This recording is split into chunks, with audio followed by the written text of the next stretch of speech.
You S S plane view American navy کی وہ شپ تھی جس نے لانچ ہونے سے پہلے ہی سوویت یونین کی نیندیں اڑا دی تھی۔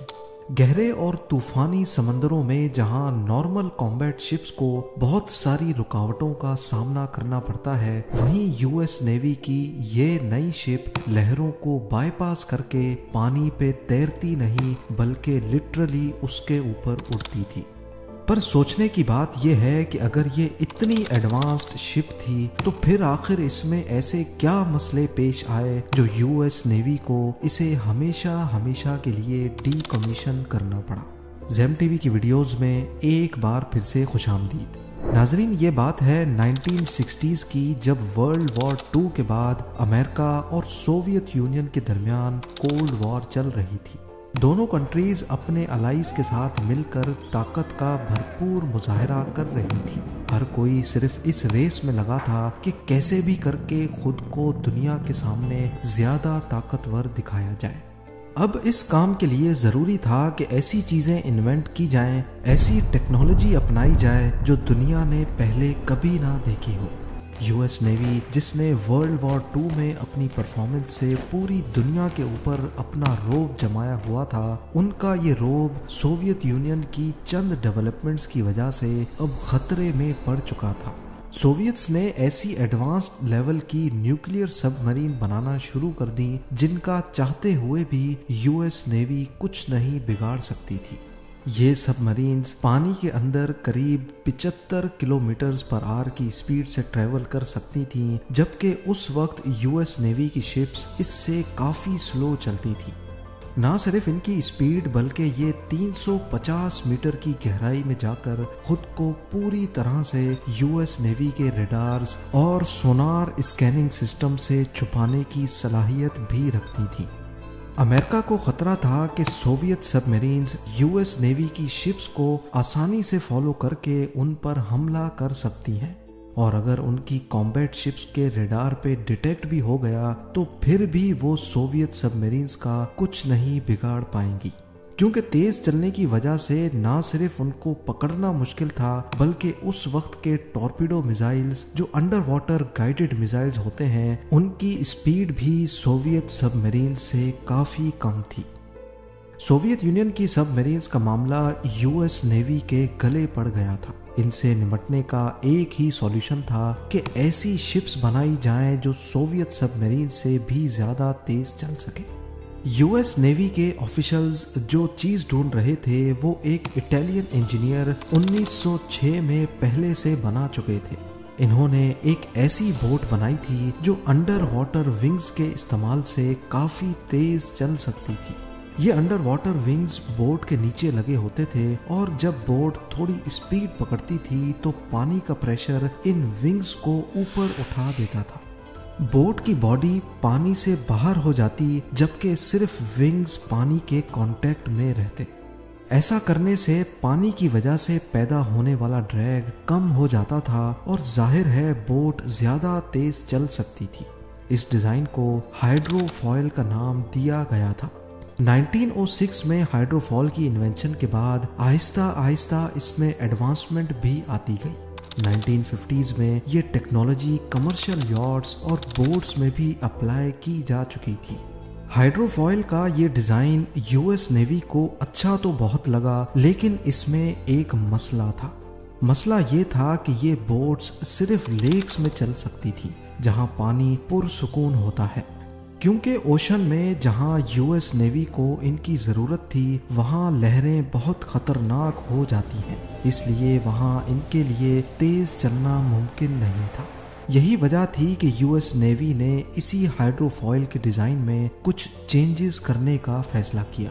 انڈر واٹر ونگز کو بالکل فلیٹ کر کے پانی کے اندر پوزیشن کیا گیا۔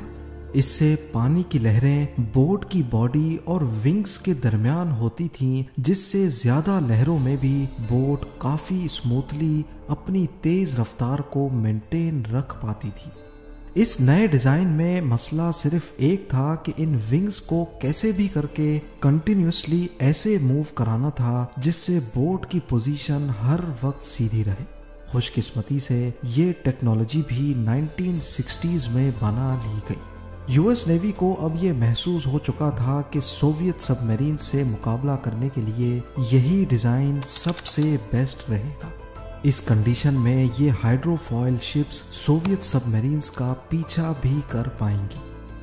1970 میں US نیوی ہائیڈرو فوائل کے 4 پروٹوٹائپس بنا چکی تھی، جس میں سب سے بڑی 320 ٹن وزنی USS پلین ویو بھی شامل تھی۔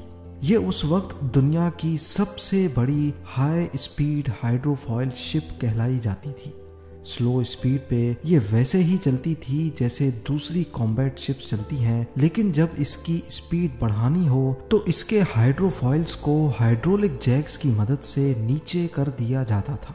یہ 14,000 ہارس پاور کے انجنز تھے جو اصل میں F4 فینٹم فائٹر جیٹ کے انجنز تھے۔